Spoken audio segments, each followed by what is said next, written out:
begin the current Daf Masech Shabbos Daf Samavav. We begin on the bottom line of Samachim Beis, where we continue with the next Mishnah, containing the theme of this parak, B'Ma'isha, which discusses regarding a man and a woman, regarding what they could go out with on Shabbos, which in regards to what's considered a masay, on the other hand, what's considered as a takshad or malbush, what's considered that is carrying, what's not considered carrying.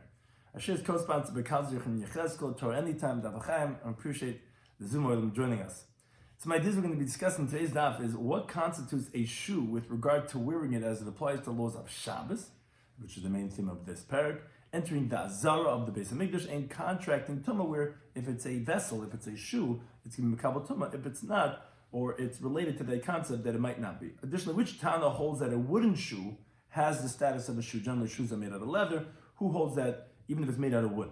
Additionally, whether it can be used for chalitza, which that's the process of doing when there's a woman who dies without any children, the husband dies without any children, they do chalitza and there's a shoe. Additionally, regarding wooden shoes that have a base kibul, as it applies to the tumah of medras, and that's going to be machlik, is what do we qualify? Is it going to be only regarding tumas mes or even tumas medras?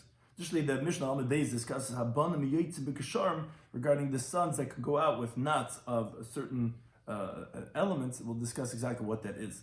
Additionally, the Gemara will end off on Amud Beis regarding what Abai says, Amrli Aim, that my mother told me, which is actually his adopted mother, regarding certain medicinal and therapeutic things. Some important terms and concepts we're going to be discussing today's daf is Tumas Medras. Tumas Medras is a tumah transmitted by a Zab, a Zava, a Nida, Yeledis. When they put their weight on something that is meant to support a person's weight, so then that vessel, that receptacle, is then Mekabel that tumah. Additionally, important concept is what's called base kibul. In order for a kli'etz, let's say in contrast to metal, a kli'etz to be susceptible to tumas maga, it cannot be pshuti kli'etz, it cannot be flat, it has to have a base kibul, it has to be receptacle. Just like we said, the concept of chalitza is when the husband dies without any children. So the brother-in-law, if he does not want to do yibum, to marry her, has to chalitza, which is removing his shoe, she removes his shoe, she spits in front of him, saying a brief passage. Again, therefore that's going to come into the concept of regarding the halachas of shoes, if that applies for the halacha of chalitza. So we begin the current daf, Samachim Beis, last line on the Amid, where we begin the next Mishnah. This Mishnah discusses hakiteya, like it opens up regarding an amputee, which is a handicapped individual. And we're going to be speaking about three types of hakiteya, which progressively get worse in his physical state. We open up with the first case, hakiteya, which is one of his legs have been amputated. So he has one regular foot, and the other one, that he's missing a leg. So on that says the Mishnah, Yetz B'Kavshal, he go out with his, literally means like a block, which is that the amputee in Talmudic times, what they had was just a block of wood, which was quote unquote his shoe. He didn't have a foot, so he had this block. So the Meir says, yeah, he can go out with that because that's his shoe, just like you go out with your shoes. So the amputee could go out with his quote unquote shoe too.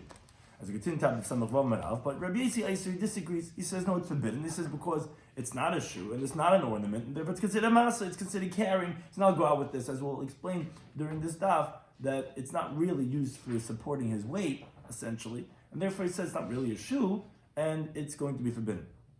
Now, Mishnah qualifies, if there is a receptacle that was carved out in that block, in that kav, enough to receive kesisin, some rags of garments that are soft and like cottony, which the reason why he would make that hole is so that he could put in this is not the picture we have over here, this is the next case, so that he could put in his stump, so then tameh. Then it's going to be Mekabel Tumah of Maga, which is that it has halacha of Mekabel Tumah.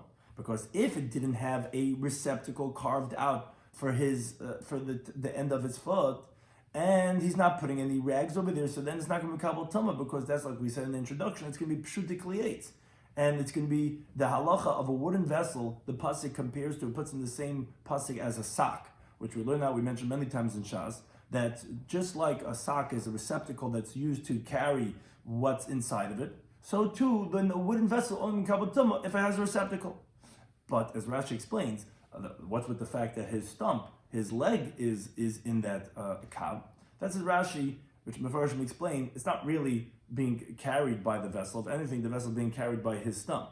So therefore, it's not going to make it into base kibul, and therefore it's not going to be Mekabel Tumah. If it has a base cable, if they carved out into that kav, into that wooden shoe, that they put rags over there, so then it's considered a kli, and therefore it's mekabel tumah. That was case number one. Again, that's where he's an amputee in one foot. Case number two, smoiches shaloi. What's this case? Here we're talking about the supports of an amputee, that he's an amputee on both feet. And this is from the Sifta Gemara.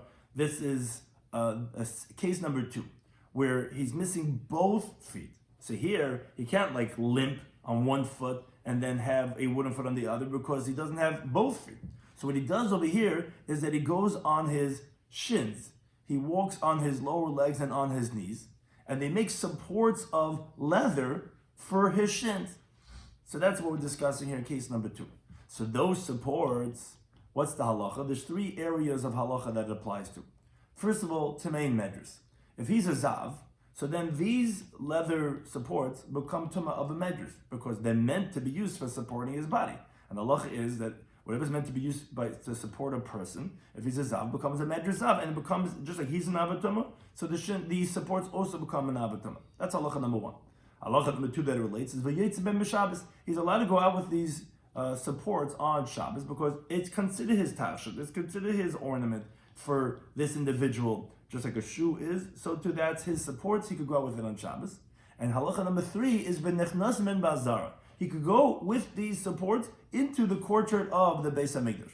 As although we learn in the Mishnah Brachas that says a person not supposed to go into the Temple Mount with his shoes. So that's what Rashi explains. These are not shoes, because although it's a tachshit for him, because just like all clothing is considered a tachshit, you're allowed to go out with it, it's not considered masai. And here it's also like quote unquote his shoes is how he walks. Yes, but a shoe is only on the top of your foot.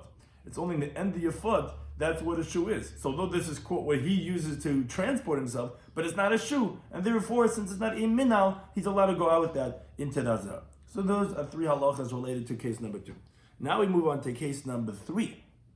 Now we're talking about an amputee that he's even worse than that, which is that his muscles and his tendons of his lower legs have atrophied to the point that he can't even go on his knees.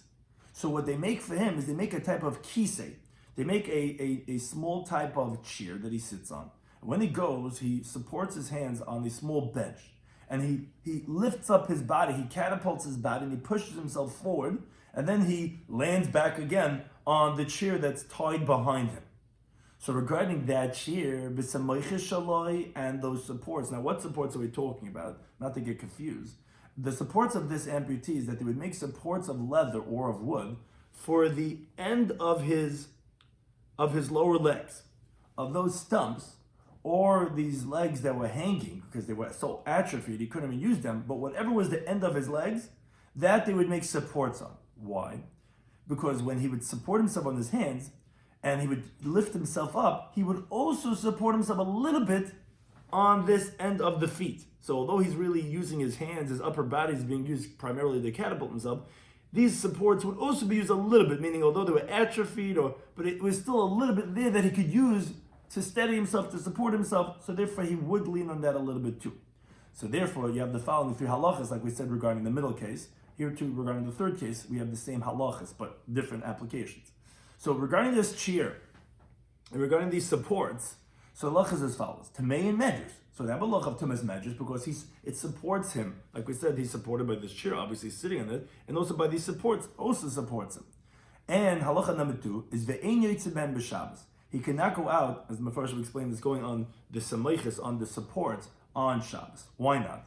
So Rashi brings from his teachers for us that because they're not so necessary, because he doesn't really need this. What he really uses is the chair and the bench, doesn't really use it. So therefore, but Rashi doesn't like the interpretation. He says, no, the reason is because since they're hanging, they're not really placed on the ground, where they're just hanging on whatever stump is left, so therefore sometimes they would fall down and they might come to carry it. So that's why you cannot go out with it on Shabbos.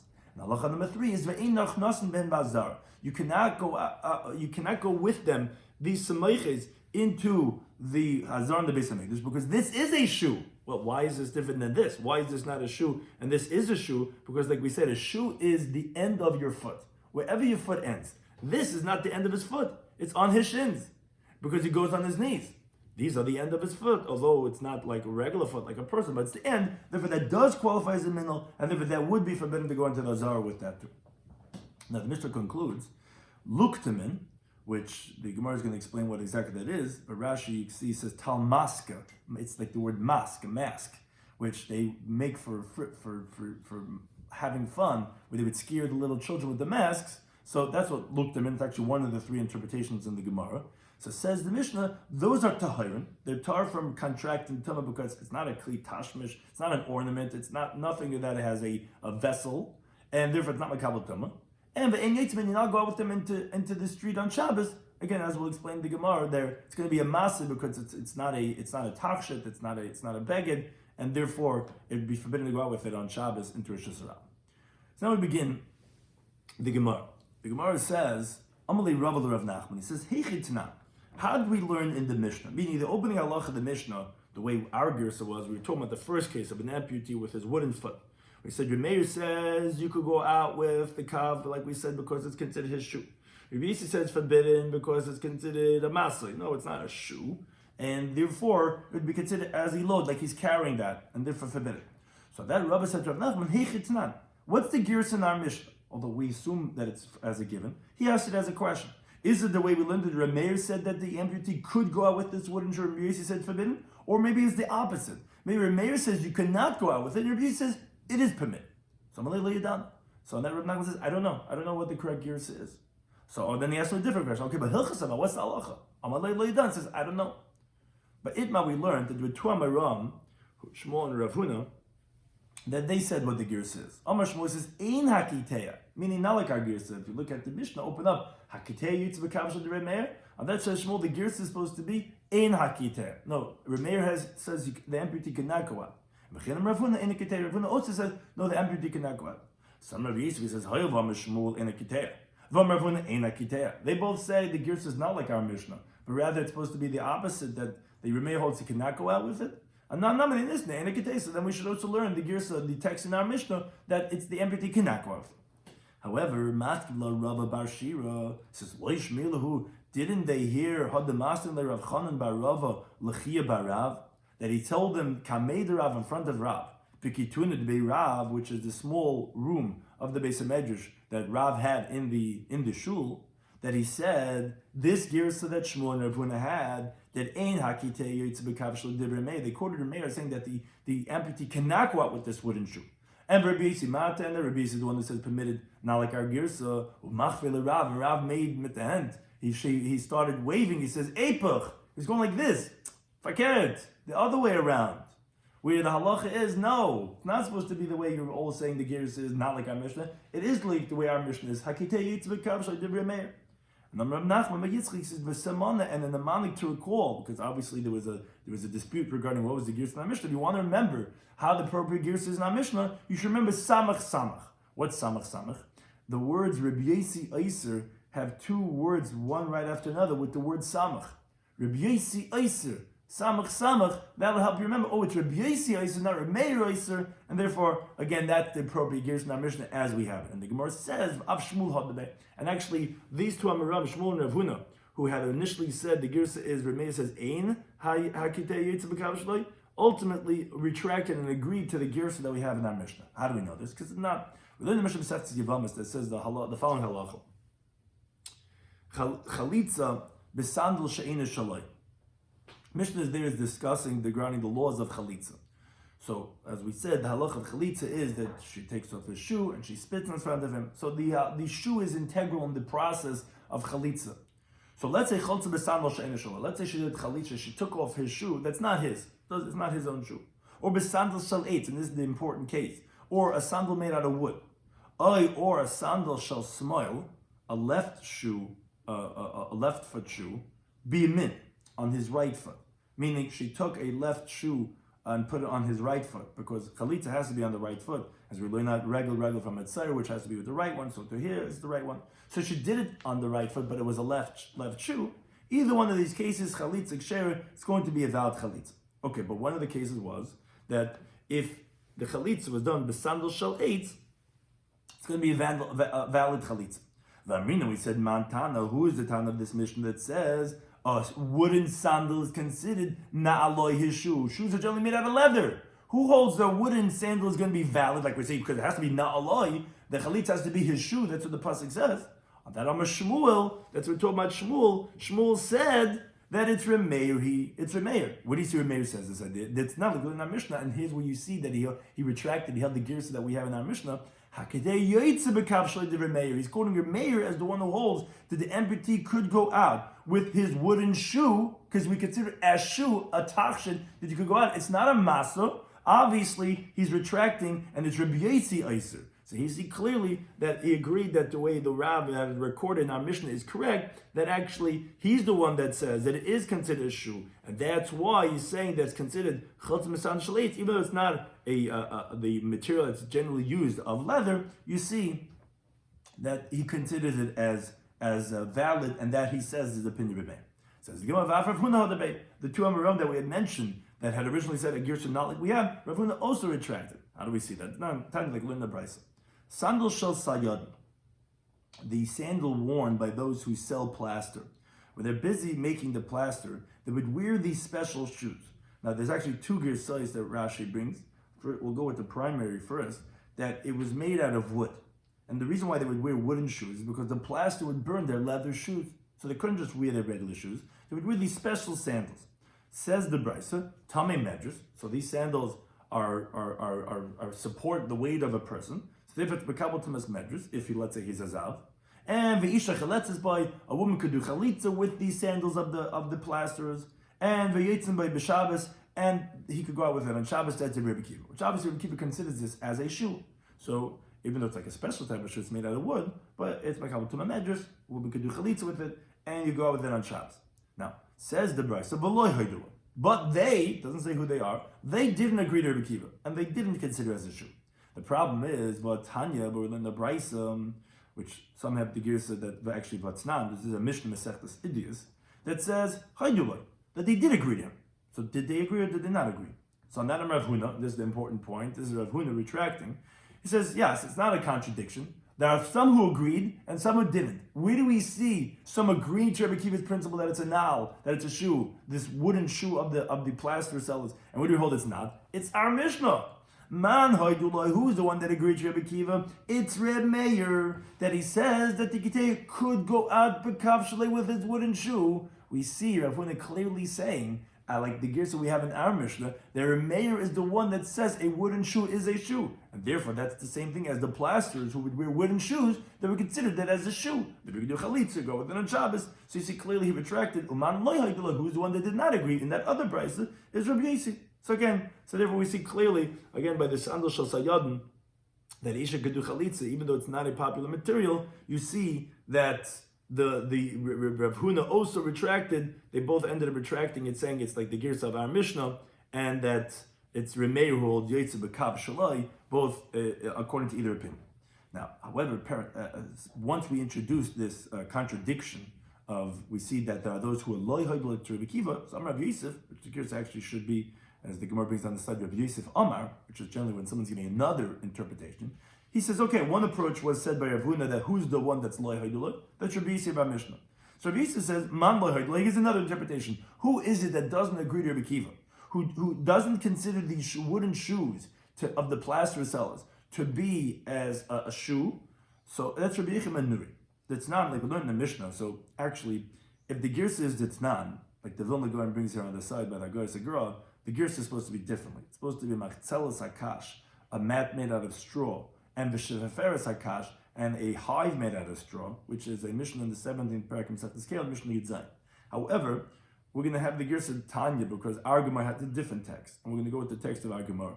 Our Gemara says, Kaver Shel Kash, a hive made out of straw, V'Shvefer Shel Kanim, and a tube made out of reed. Rebbe Kiva Metame. Rebbe Kiva says it's Makabel Tama. It's considered a kli. Rabbi Yechim Menuri Metar. Rabbi Yechim Menuri says it's going to be as tahar. So on what do you see from over here?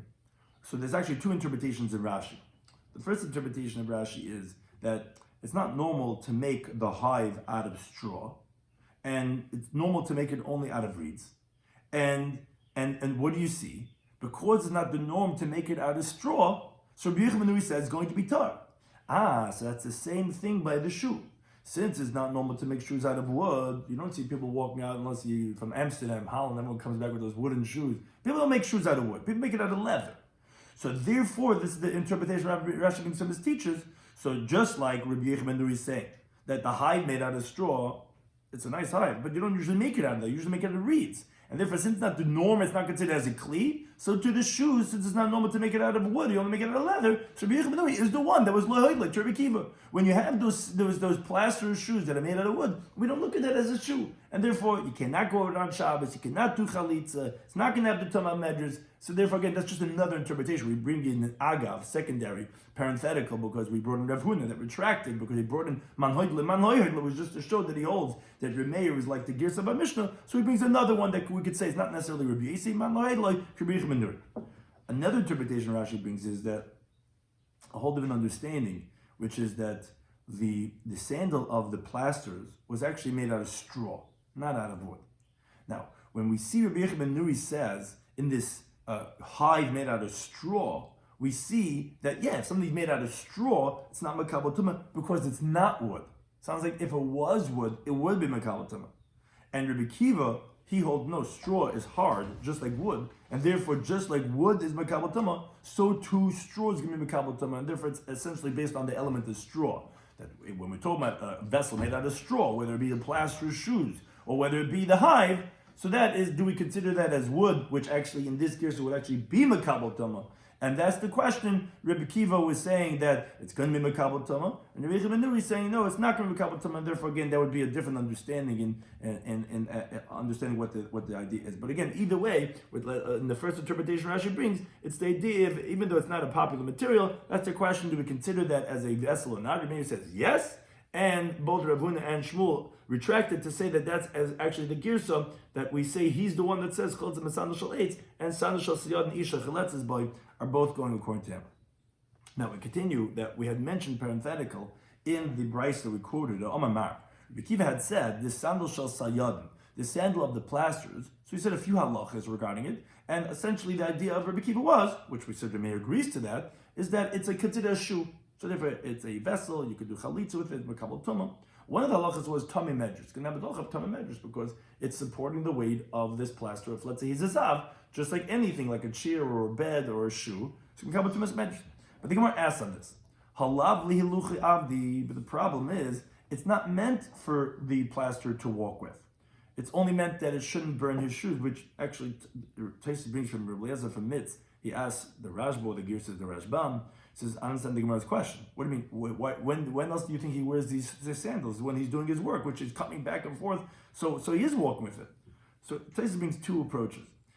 First, he answered him. He says that they're actually not made to wear shoes. It's actually one of the tools that the plasterer has, which is made in the form of a sandal. He could put it on his foot and wear it, but it's not made for that. It's made to smear the house with the plaster. Sometimes he puts it on like a shoe and he walks with it till he gets to his house. And therefore the Gemara is saying it's not meant to be used for walking. That's one approach. Or he brings from the read that since it's not made as a shoe per se, it's made to protect his shoe, that it shouldn't get burnt. Interesting. You have to know how that works, let's say regarding boots or something like that. It says it's lovely, luchi avdi. It's not meant for going with. It's just did to protect his shoe. And therefore, the Gemara assumed that would make it not as something that as meant for walking, so it's not a shoe, so not meant to support the person's body. Be that as it may, that's the Gemara's question. He says, yes, it is meant for his walking. Because ultimately, the plasterer does walk with it until he gets home, and therefore, it is on some level considered meant for walking, although maybe not primarily, but it is used, and therefore, it would qualify for the Tumah of medicine. And we continue the halacha of the Mishnah that said, regarding this first this opening case, the one where he has one regular foot, his second foot is missing the foot that was amputated. So he said that he goes out with a kav. Machlokes if you go with that on Shabbos or not. Regarding the laws of tumah, he said if that block of wood has a receptacle where they put in rags, then tamei it's mekabel tumah. Now we have machlokes exactly what type of tumah is it going to be mekabel. Amar Abaye says tamei. This kav that he has is mekabel tumah of tumas mess, of let's say if a dead person touches it, but they ain't tumah medrash. But it's not going to have the tumah of medrash. Why not? Because this block does not support him. Now, Rashi first explains this that we're picking specifically that's going to have tumas mess. The truth is, it means any tumah of maga, of touch, which is sheretz, many different types of tumas. The only reason why we're picking tumas mess is because, and we say this idea many times in Shas, that since we're saying it does not have the tumah of medrash, which is an ava tumah, because the way it works by medrash is the zav himself is an av, and his shoe, his bed, his chair, all have the same tumah. That's the chiddush in medrash. It also has the tumah of avatama. So we say also tumas mes, which we're saying that it will become an avatama through a dead person, because a wooden vessel that has a receptacle, like we're saying, if it makes when you put in the rags, it's makamba all types of tumah of maga and oil. And just in general, when usually by old tumas it becomes a rishon tumah, but by a dead person, which is not the avodah, it's a grandfather, so it goes down one level and becomes an avatama. But we're saying, but it does not become the abatam of medrash, because he holds this Tana that it's not meant for abaya. He holds that it's not meant for supporting. It's only like an ornament, and therefore we tell him, get up and let's do our work with it. So although let's say he does use it as his fake shoe, but it's not meant. It doesn't really support his body weight, and therefore it's not going to have a tumah medrash. It'll have a tumah of kalim because it has a receptacle, but it's not going to have a tumah medrash. Rav Amay disagrees. He says no, after tumah medrash, it's even going to have the tumah of medrash, because ultimately, as we'll see in the Gemara, it does support his weight somewhat, so it does have tumah medrash. So Amar Rabbi says, no, he says, how do I know this? How can I prove this? He says it's not. And then the Mishnah says this beya that says agola shall cotton, a wagon of a child which they used to play with. The way Rashi says it is that the way Taisus interprets it is that they carry the child in that wagon, where the child sits in the wagon. Which Taisus doesn't like that interpretation, because then what would be the chiddush? Obviously, there's nothing more medrash than that, where it's the child sitting in the wagon.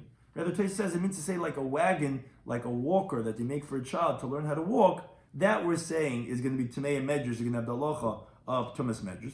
So again, Rashi says because sometimes the child sits in it, but Taisus says no, because the child supports his weight on the walker. So one thing you see is that the child just, like Rashi says, doesn't generally sit in that wagon, or like Taisus says, they don't really support their whole body weight with it. They're just helping them steady themselves. But sometimes they do support their weight in it, and therefore you see over there that as long as it supports somewhat of the weight, it's a mikabel tumas medrash. So too says Rabbi. The same thing over here, that these wooden shoes, although they're not really meant to support him, as Taisus explains on Samachim Beis, that there's a cane, really he's not really walking on it. But since, says Rabbi, it does support some of it, it will have tumah medrash. Vabayam, he says no.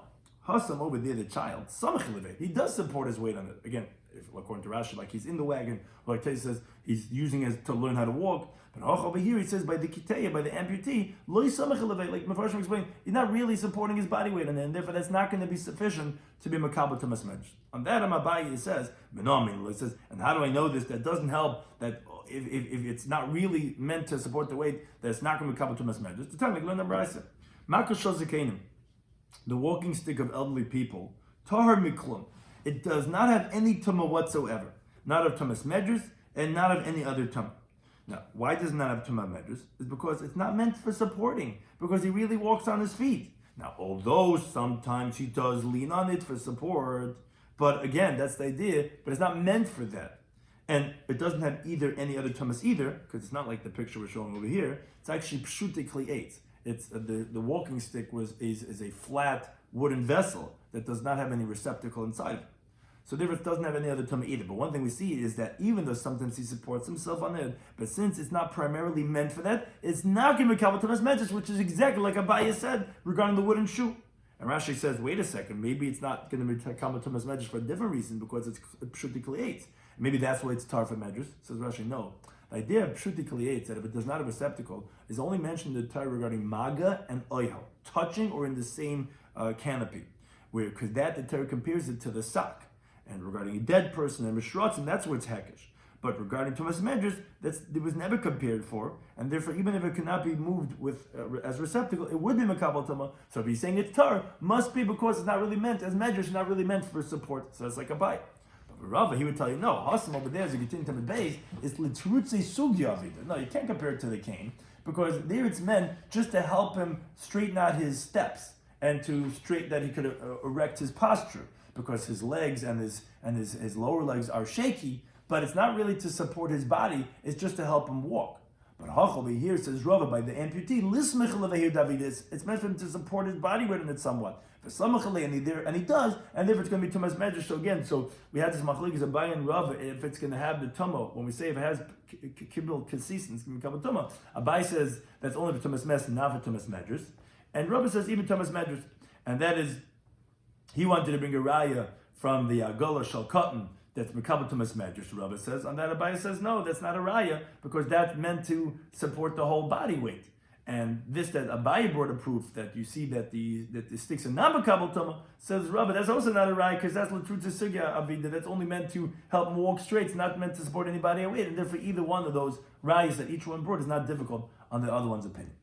Now, we continue with the halacha of the Mishnah, that we said that regarding the case, as the Bach puts in the words over here, it's going on case number 3, which is kisei, the cheer, the samoicha shalei, and the support, which was the third type of amputee. It's a guy who, not only that he's have both feet amputated, he can't even go on his shins, because he got atrophied so bad, he has to sit on this like small little chair.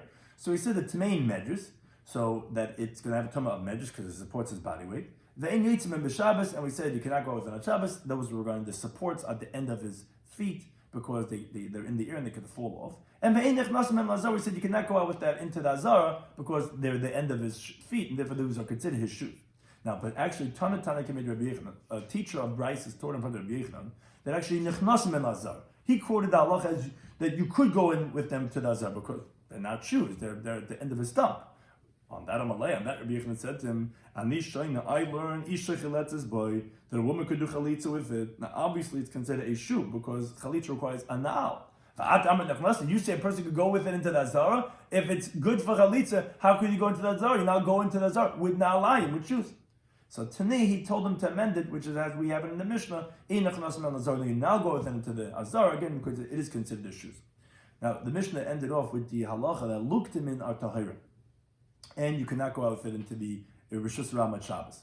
Says my luktimin. What's luktimin? So Rabbi Vo, 3 different interpretations. Rabbi Vo says it's chamr de achva. It's a donkey that's carried on the shoulders, meaning the jokers, they would make this. It looks like as if you're riding on a donkey, and that's just for sports, for joking around.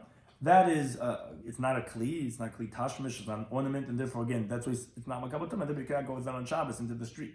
Rabbi Bapapa, he says it's actually kesiri. It's actually stilts that you go in a muddy place. Now the problem with that interpretation, which is Rashi's girsa, is that although it's tar from Tumas Maga, because it's Pshuti Klietz, it doesn't have any receptacle, Rashi bothered why it doesn't have Tumas Medrash. It's meant to be stepped on. So Taisa actually says that no, these stilts are meant for the Litzanim again. Another interpretation of Litzanim is that they're very high. They use it to dance, and it's not meant for really going. So therefore it's not going to have Tumas Medrash. It's not meant for walking. Like same question we had regarding the plaster makers, although it's like a shoe, but it's not meant for supporting the body weight. He wrote that it's just for dancing purposes, and therefore it's not going to have any Tumas Medrash. And Rabbi Bar Hunam gives a third interpretation. It's parmi. It's these masks which are put onto the face to scare little children. Go ooh, come with these masks, and again, it's not a kli tashmish, it's not a takshit, and therefore it's not going to be kabel tumah, and therefore one cannot go out with them into a Shus Ramat Shabbos. Interestingly, just it's brought here on the side from the Aruch, he says it's parmai, little just one letter off. He says which is a piece of cloth that they tie onto by the elderly on their mouth because they have all this the runoff of their mouth, the spit, because their lips are always are wet. So that's this something that we put for the elderly people. Again, it's not a tachshid, and therefore it would be a masa, and therefore it's not makabel tumah. Continuing with the halach of the Mishnah, the next Mishnah, continue regarding the theme of what a person is permitted to go out with on Shabbos. So our Mishnah adds on 2 more cases. Habanim yitzim b'ksharim. The sons could go out with knots, which the Gemara is going to explain exactly what these are. U'b'nei malachim b'zugin. And the princes could go out with bells made out of gold, which is a type of an ornament. And therefore, again, it's a takshit, or it's considered because of medicinal purposes, or some type of a need, and therefore it's not considered a masa. Now, says the Mishnah B'chalot, the truth is, we're talking about actually every single person go out with these golden bells. We're just talking about what's general, as we said in the previous Mishnah regarding the Arabian women, and everyone could go out. It's just princes usually go out with the golden bells, but any person can go out with them. Says the Gemara, Ma'ikasham, what is the first case in the Mishnah of these knots? So Adam Mari Omer Nachum Baruch Omer of Ashi Bar Av and Omer Rabbi Yehuda says, Kishuri, these are knots of pua, of the matted plant, which is they would make these knots, and they would hang it from the neck for therapeutic reasons, which Rashi says, I don't know for what illness, but they would go ahead and hang it from the neck. That is considered as a necessity. As like we said, you could have the peppercorn for bad breath. You could have certain things not considered a masa. So too here. Now, Abaye, Amrli Aim. We're going to have a lot on this daf from Abaye saying that Amrli Aim of what his mother told him, that which is actually not his mother. It's actually his stepmother. His mother died when he was a baby. That tlasa, if you take 3 of these knots, mukmi. So it contains the illness, the sickness, that it shouldn't get worse. Chamish, if you take 5 of these knots of this madder plant and you hang it from the neck, maso, it heals the illness. Shiv, if you take 7 of these knots, even for witchcraft, for sorcery, which is such a harmful thing, it could be even effective at that. However, Amar Rav Bar Yaakov, he said many specific and restrictive criteria for the knots to work. He says it's only going to work only if this madder plant was never exposed to the sun or to the moon. It never saw rain. Never heard the sound of metal. I mean, this knot was never in the vicinity of the sun or the moon, meaning it was concealed. It never saw rain. It was not in the open when it rained. Never heard the sound of metal. Or Vakalta Nagalta, never heard the sound of a rooster. And Bakam Nagar, never heard the footsteps. So Amar Nachman Yitzchak, he says, Nafal, this refuah, this therapy fell of puta, of the matter, fell babir, it fell into the pit. In other words, who could be careful to make sure it doesn't have any of these criterion? It's like the famous statement, Nafal pita babir. Here also he play on the word Nafal puta babir. It's like, it's useless. You're never going to have such criteria. But the Gemara anyways asks on Yehuda's interpretation. If it's true that these kishu and these knots in the Mishnah are considered therapy for an illness, so then 2 questions are, then Ma'ir, Yabanim, why are you saying specifically the sons, for Labanis Nami, even the daughters too, what, they don't need therapy? Ma'ir Ketam, why are you talking about only the young ones? Why Yabanim, sons? Even adults too. It should work for everybody. So therefore, Ella Rada, he disagrees, and he says, Mike Sharon, he says a different interpretation. What are these knots? It's Kihad Amar Oven Barhuna Amar Bchama Barguria. Ben Shiesh Gagun Alav. Yeah, we're talking about specifically a son, a minor, not an adult. Additionally, we're talking about a son, not a daughter. Why? We're talking about a son that has great yearning for his father, and he can't separate his separation anxiety from his father. And this, Rashi says something interesting. He says this therapy was only applicable for boys, not for girls, because the father is not so close to his daughters in the beginning that they should have this yearning. So with his son, his zacher, he has this yearning. So noitel ritzua miminal shal yamin. So what is this kishur? It's something very different. Not these medicine that's hanging from the neck. What the father would do is he would take the strap of his right shoe, and he would wrap it on to his son's left hand. And that was the kishurim that was done for the yearning of the son. Amar Nachman Yitzchak, he says, and the mnemonic to recall this is tefillin. What's tefillin? You take your right hand and you tie it on to the left hand. So that's a sign to remember your teaching that it's the right strap that's tied onto the left hand of the son. Now, says the Gemara, it's important to remember because the Chalufa doing the opposite. Taking the left strap onto the boy's right hand is actually sakam, it's actually dangerous. Actually makes him even greater yearning. It could be dangerous to the son. Therefore, it's important to remember exactly how it's supposed to be done. Now, other therapies as it relates to the laws of Shabbos and in general, also from Amar Oven, the Gemara brings 4 teachings from Oven Bar Huna, Amar of Chama Bar Guria. First one is regarding a cup that has steam inside of it. How is that possible? Let's say you had a cup of hot water and you spilled that hot water. Now you have steam inside that cup. What they would do is sechufe kasa atiburi. They would turn the cup upside down on the navel, on the person's stomach, if he has like stomach pains. And then what would happen is that the cup would draw the flesh, the intestines into the cup and pull it into its appropriate place. That b'Shabbat, to do that on Shabbos, is Shabbat it's appropriate to do, which is actually a very important halacha in the Hilchos of Refuah. So a lot of things people think you're not allowed to do because of Refuah. The Mefarshim explain, the Poskim explain that the Isser of Refuah on Shabbos was because of Shchikas HaMaman, of grinding the herbs. Things which are not healed through medicine could be done, meaning through, let's say, herbs, by ingesting oral or some type of other grinding of the herbs. That could be done, even though it's Refuah on Shabbos. So here, since this cannot be done by taking a pill, it's no shchikas amanim involved. Although it's therapeutic, it's permitted to be done on Shabbos. So to another teaching from Avin Barhuna, Amar Rav Chama bar Guri, he says, Mutu lasach, a person is allowed to smear on the palms of his hands and the palm of his feet, shemen, oil, melech, and salt for Shabbos on Shabbos. Ki had Rav Huna, like we find Rav Huna when he was coming from Mibei Rav, from Rav's house, which was his Rebbe. And so to V'Rav and Reb Chia, going back, you see the Messiah Rebbe from a student from Rebbe, and V'Rav and Reb Chia, when Rav was coming home from his Rebbe's house, Reb Chia, and Reb Chia and Rebbe, when Reb Chia was coming back from his Rebbe, what are we talking about? To have Mevasmi when they were drunk, because it seems like this is an old tradition that the Rebbeim would give the students to drink, and they would get drunk, the Rebbeim Geshmak, with the Talmidim, and these students, because they were very chashuv, like we know all these are the leaders of Klais or of Huna and Rav and Chia. So when they would do for them something to detoxify them from their intoxication of being drunk, so Maisi Mishcha Milcha, they would bring for them oil and salt. So these the top bachrim, the top students, they don't want these, other bachrim, they're valgim and the gas. But these they want them to be, in such a state of disgrace. What they would do is they would take the salt and the oil and they would rub the inside of their hands, meaning their palms, and v'gavyasa dikarayu, and the inside of their feet, meaning their soles. And v'ami, they would say, which this is this therapy to help become sober, they would say, ki heichad tzil ha mishcha, just like this oil is constantly becoming more and more dissolved every moment from the heat of the flesh that they're rubbing into his palms. So leitzil chamri deplani bar parplanisa, they were saying the same statement, that let the wine of this person, the son of, they knew his mother's name too, should also become more dissolved, meaning it should be dissipate and he should become sober again. Now, that was one approach, that was one type of therapy.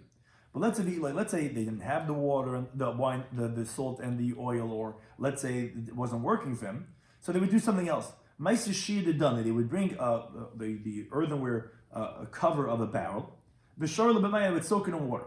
And they would say, just like this seal is dissolving because of the water, let this wine of this person also get dissolved, as that he should sober up. That was another therapy. Third one, Avin Barhuna, again from Amar Rav Chama bar Guri, says, Mutu lechanek b'Shabbos. Let us strangle on Shabbos. Now, don't get excited. Doesn't mean when your kid or whoever your spouse is getting you angry, you can strangle them on Shabbos. It means to say somebody who it got dislodged, the vertebrae from their spine, and it, so to speak, fell into the throat. So it's getting in the way. So what they would do is they would hang him from his head, so that there's this is like chiropractic on some level, which the spine should straighten out. So it's like a strangulation, which actually some Gersayos of Rashi add on, that a man or woman would stick their finger down the throat forcibly and lift up the vertebrae and go back to its place. Does sound chiropractic. Don't quote me here, those who are not from that school of thought. But that's to straighten out the spine. But again, that can be done on Shabbos because again, it does not have the halachic problems about refuah, because it cannot be done with a medicine, with a shchiki samimon, and therefore it's permitted to be done on Shabbos. Another teaching from Avin Barhuna, Amar Rav Chama bar Guri, says lapufa yenuka b'Shabbata, wrapping a child on Shabbos, to wrap him in clothing and to tie him with a wide belt, which straightens out his limbs, because a child, the baby when they're born, is very soft, and during the birthing pains, the child could get out of alignment. As again, I don't know why the chiropractic is coming up over here, but that's what it seems like. Again, it's the child's body is off and not aligned. So Shabbat, you could wrap the baby, and then which straightens out his limbs. Again, it's the same thing. Since it cannot be done through medicine, it can only be done in this natural way. So therefore, it's permitted to be done on Shabbos. Now the Gemara says, Rav Papa Masni Banim. Rav Papa, he taught in the plural, Banim, meaning there were two teachings that were talked about little children in the name of Rav Avin Barhuna Mishmed Rav Chama bar Guri. Rav Zvid Masni Ben, he taught as one, meaning one teaching that was taught in his name by a child. As the Gemara explains, Rav Papa Masni Banim, he taught Banim, meaning V'tavayu, both these halachas that we spoke about, of the gaguin, when the son has yearnings for his father, that he made these kisharim, these knots, and the lapufi, and the wrappings, Masni Luba Avin Barhuna, he taught them both by Avin Barhuna. Rav Zvid Masni Ben, he taught in the singular, that he taught Ben one teaching, which is Kamaisa Masni Avin Barhuna, the first teaching regarding the knots, that he was the one that told us that it's knotting the father's shoelace on the boy's hand, that was Avin Barhun. But Vahai, the second teaching of Lapufe, of wrapping the child, because his body is out of alignment, Masan La Rabbi Bachana, that was someone else. That was Rabbi Bachana. Where we find Rabbi Bachana, he says this teaching, Lapufe Yanuka B'Shabbata, to wrap the child on Shabbos tightly so that you bring his body back into alignment, Shabbat Dami, that's okay. Now the Gemara continues with many different teachings that Abai said Amrli Aim. So the first one is Amrli Aim. My mother told me Kol Minyani, all countings, which is referring to lechishas, which are these incantations. The reason why it's called counting is because it's repeated many times, sometimes 3 times, sometimes more, and therefore it's called countings. Bishma de'ima. So when you have to say a certain incantation, you have to repeat a few times, and you say the person's sick name, like we mentioned before, oh, let the wine of this drunk student, be dissolved like this barrel or whatever it is, or like the oil of the planya bar planisa. So when you mention the person's name, you mention bishma de'ima. You mention his mother's name. Many times in halacha they say, okay, you say the person's name ben what? You say his mother's name, his father's name. So regarding here, you say plainly ben plainis. You mention his mother's name. So to b'chol kitri, every time you do knots, which also something we mentioned before, you do bismillah. You do it in the left.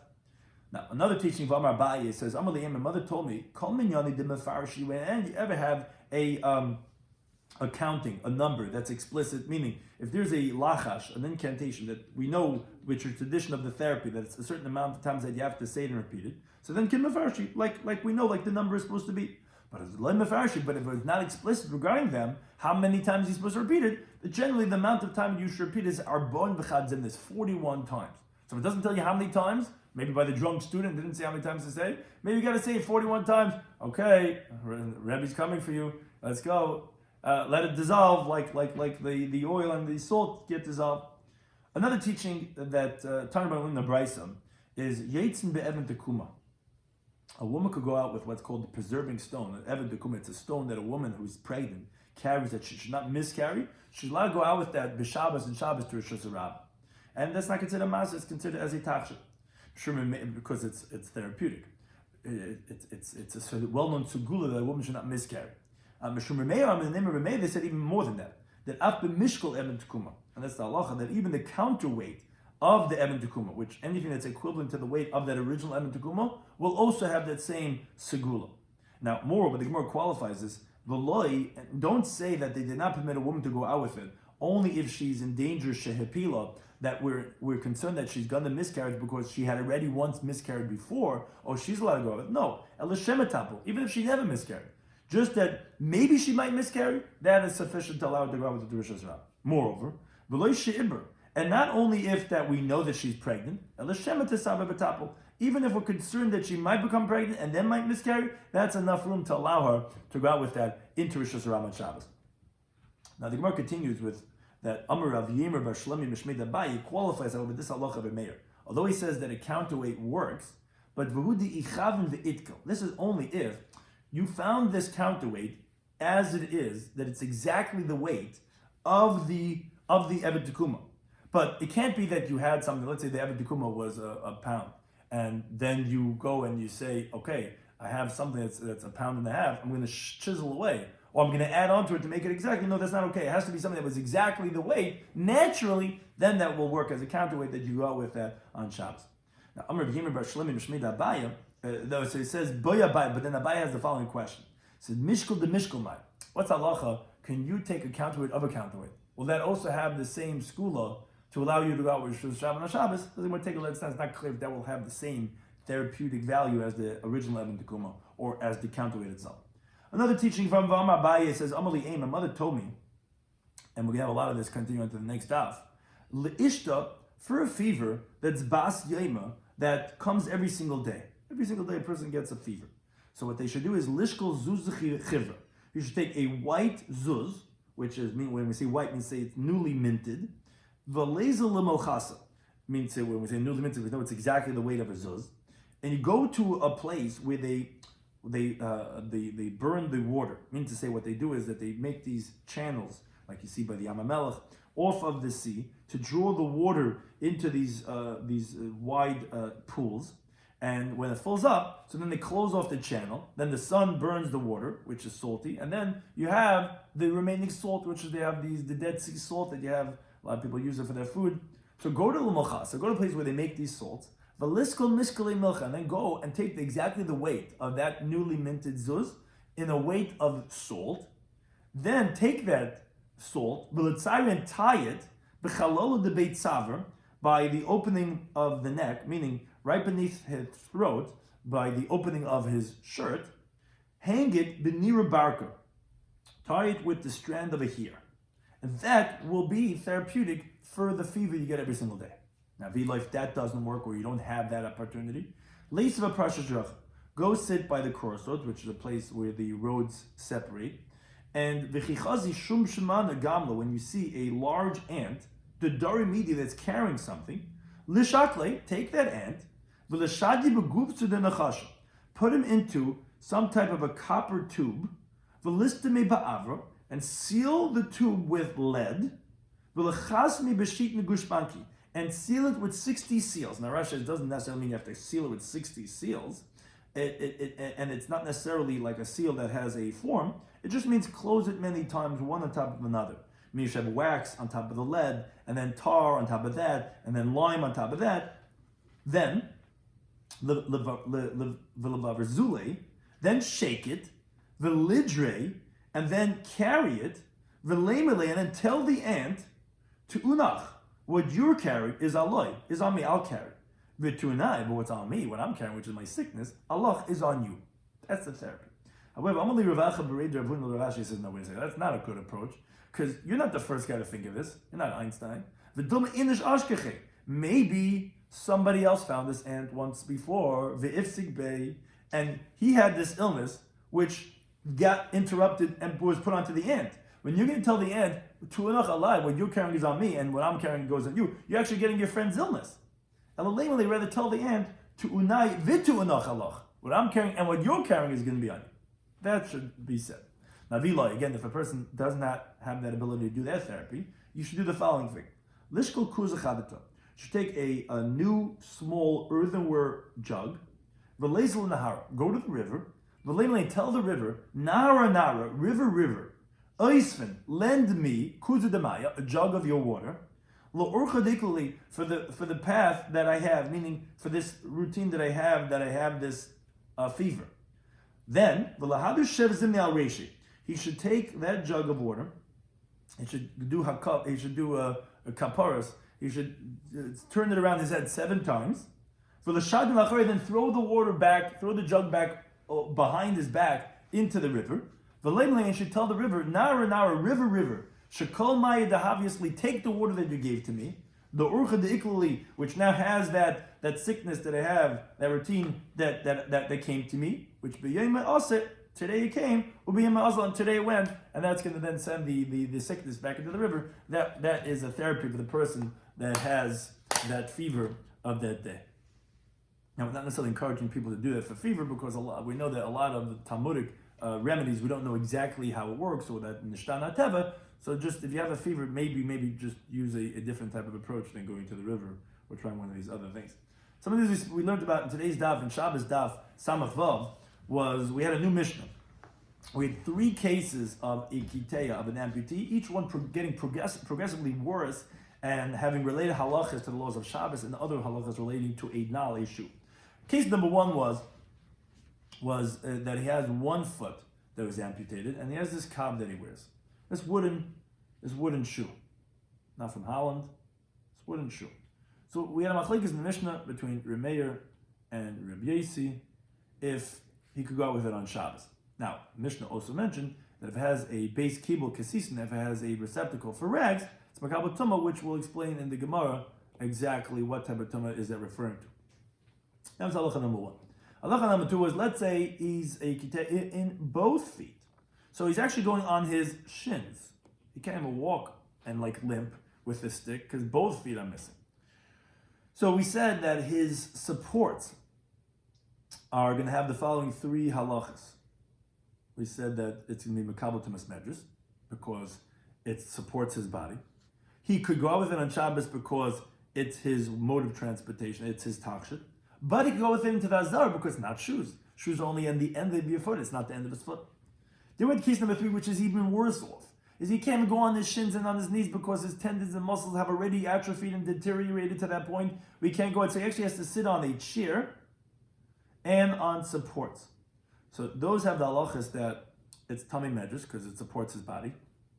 Cannot go with them on Shabbos, as the Mefarshim explained. That's going in the case of smoiches because either, like Rashi said from his teachers, because it's not necessary or because it might fall off. And he cannot go with them to Azara because ultimately it's in the end of his foot, so it is considered his shoe. And the Mishnah concluded that luktamin atahirin, and you cannot go with on Shabbos. Why? Because it's not a kli tashmish, it's not a takshit. What is it? Either it's these jokers use these fake donkeys like as if they're riding on it, or it's stilts, which Rashi says to go in the mud, or like Taisa says, those are the jokers that they use to dance with, or it's a mask. Now, in the gears of the Mishnah, we had a question about who says Yitzn Bekav. Now, Shmuel Rav Huna, although they initially said not like the gears of our Mishnah, but ultimately they retracted like the gears of our Mishnah. How do we see they retracted? Because we have a Mishnah that says if you do chalitza with a sandal of wood, Shmuel said, who's that? That is Reb Meir. Obviously, because wood is considered a valid shoe, which is exactly like the kav of our Mishnah, like the kav. Then we had, and that was Shmuel who said that. So he obviously retracted. Additionally, we had the halacha in the brisa that the sandal shel sayyad, the sandal of the plasterers, Kiva says it's a shoe. Now, according to at least the gears that we went with, was the sandal shel sayyad was made out of wood, and we had a stira. On the one hand, one brisa says that they did agree to him, another one says they didn't. Rav Huna says it's not a difficulty. Who's the one that agrees to him? It's Reb Meir. Oh, you agree to him that a wooden shoe is considered a minal. Therefore, that's exactly like the halacha, the gears of our Mishnah, they go out with on Shabbos. And Bisi is the one that disagrees. Then once we brought in that who's the one that loy haidulai, we brought another interpretation of who's loy haidulai Rabbi Kiva, who says it's not considered a valid shoe. Rabbi Yisrael says Rabbi Yechim and Nuri, he disagrees. Because we find that he holds that it's tahar, it's not makabel tama, it's not a shoe, by the case of kaveris al kash, a shoe or a kli, by the kaveris, by the hive, made out of straw, which we had two interpretations in Rashi, what was exactly, but the point is that it's not the norm to make the hive out of straw, just like it's not normal to make shoes made out of wood, and if we don't consider it kli, therefore he's also loy haidulai to the halacha of Rabbi Kiva and that of Reb Meir, which would be like the interpretation of Huna, like that of Rabbi Yisrael. We explained the halacha in the Mishnah. I said regarding the kav, if it has a base kibul of kesisim, then it's going to be tummy. So we had a machlek exactly what that it's going to be. So Abaye says that's going to be only tumas mes, but not tumas medrash, because you don't really support yourself on that kav. It's just like to be like a prosthetic as a fake foot, but it's not really meant to be used for walking. Rava says no, it's even going to have a tumas medrash. What's his raya? Like a wagon of a child, where it's also, again, we had an interpretation of Rashi and Taisha, but again, it's not really meant to support the child, and still sometimes it does, therefore it's going to be considered as a medrash. So too over here, regarding the kav, which Abai says, no, that's not going to be a proof, because there it's meant for the child to support himself on it. Again, either sometimes the child goes in the wagon, or he uses it as a walker, but says Abai, the kav, that says Abai, no, that's like the makush al-zakena, that's like the stick of the elders, which is going to be tar. So it's exactly like Abaya, which Rabbi says, no, that's not a raya, because he says the stick is only to help them walk straight. That is not the same thing as the kav, which is to support somewhat, and therefore that's the machlekes of Abaya and Rabba, if the kav is going to have tumas medrash or not, or it's just going to have tumah of all the other tumas maga and oil like that of tumei mes. Then we had the next Mishnah, which continued on the theme about B'meh Yaitza on Shabbos. So he said the banim could go out with the ksharim, and we said the princes could go out with the buzz, which we said really applies to every single person. It's just they speak behavior, what's to come. It says, what are these ksharim? So the first interpretation said is kashuri pua. It's these madder plants, some type of a plant that's used as therapy. It's healing. So on that, the Gemara says that nafal puta babira. This puta pua is not really so applicable because there's so many conditions. It cannot hear footsteps. A rooster cannot have seen the sun and the moon. But anyway, the Gemara doesn't like that interpretation, because then why isn't it by daughters and why isn't it by adults if it's therapeutic? So the Gemara gives a different interpretation. It's a son that has yearnings for his father, specifically a minor, and it's only a son, not a daughter. And the mnemonic to remember of how it's done is tefillin, which is the right tying onto the left. It's the right shoe on the left hand of the son, and the opposite is actually danger, actually creates more separation anxiety and yearning from the son. I think we're continuing with other refuahs in general and as they relate to Shabbos. We had 4 teachings from Abba Mahuna, and we had Abaye in the name of his mother. Some of the more memorable are Kyav Mavasmi, when the drunk yeshiva bachrim would be leaving from the Rebbe. So then the great students, the top bachrim, they didn't want them walking around all drunk, so they had these different types of therapies. They were trying them to help them dissolve, just like that element was dissolving, so too should they should be sobering up. Also the halach of Eben Tekuma and its mishkol is permitted for a woman to go out on Shabbos. And also this of regarding that he said in the name of his mother from Abaya, that Eshtabas Yema, what should someone do if he has a fever that comes every single day? Different types of therapies that could help heal that. Thank you to any time for hosting us.